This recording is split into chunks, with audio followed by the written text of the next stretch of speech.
Polytechnic संस्थानों की परीक्षाओं में पारदर्शिता और सुरक्षा को बढ़ाने के लिए अब राज्य स्तर पर कंट्रोल रूम बनाकर उनकी ऑनलाइन निगरानी की जाएगी। परीक्षा से जुड़ी गोपनीयता को बनाए रखने के लिए प्रश्न पत्रों को एक गुप्त कोड में बदलकर संबंधित परीक्षा केंद्रों को ईमेल के माध्यम से भेजा जाएगा। केंद्र व्यवस्थापक पासवर्ड के माध्यम से इन प्रश्न पत्रों को डिकोड करेंगे और फिर उनका प्रिंट निकालवाकर छात्रों के बीच वितरित किया जाएगा, जिससे पेपर लीक की संभावना न के बराबर रह जाएगी। इसके साथ ही अब परीक्षा की उत्तर पुस्तिकाओं का मूल्यांकन भी डिजिटल माध्यम से किया जाएगा। यह निर्णय तकनीकी शिक्षा मंत्री आशीष पटेल की अध्यक्षता में हुई एक महत्वपूर्ण बैठक में लिया गया।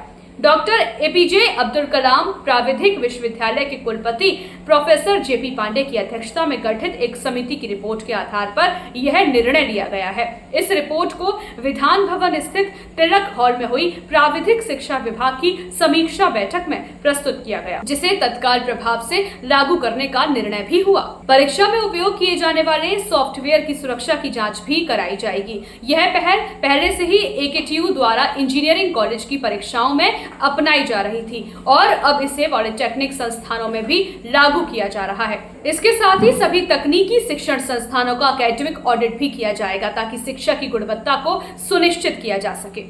राज्य सरकार ने पॉलिटेक्निक संस्थानों की रैंकिंग के लिए एक नया portal state institutional ranking framework यानी कि SIRF भी लॉन्च किया है। इस पोर्टल के माध्यम से अब सभी संस्थानों की गुणवत्ता और प्रदर्शन के आधार पर रैंकिंग तय की जाएगी। जिन संस्थानों की रैंकिंग खराब होगी वहां सुधार के लिए विशेष प्रयास किए जाएंगे और जरूरत पड़ने पर सख्त कार्यवाही भी की जाएगी। इसके अलावा अब पॉलिटेक्निक संस्थानों में छात्रों और स्टाफ की उपस्थिति दर्ज करने के लिए बायोमेट्रिक सिस्टम लगाया जाएगा। अत्याधुनिक प्रयोगशालाएं स्थापित की जाएंगी। शिक्षकों और कर्मचारियों के रिक्त पदों को भरा जाएगा और उद्योगों से सहयोग लेकर छात्रों को रोजगार के अवसर प्रदान करने के निर्देश भी दिए गए हैं।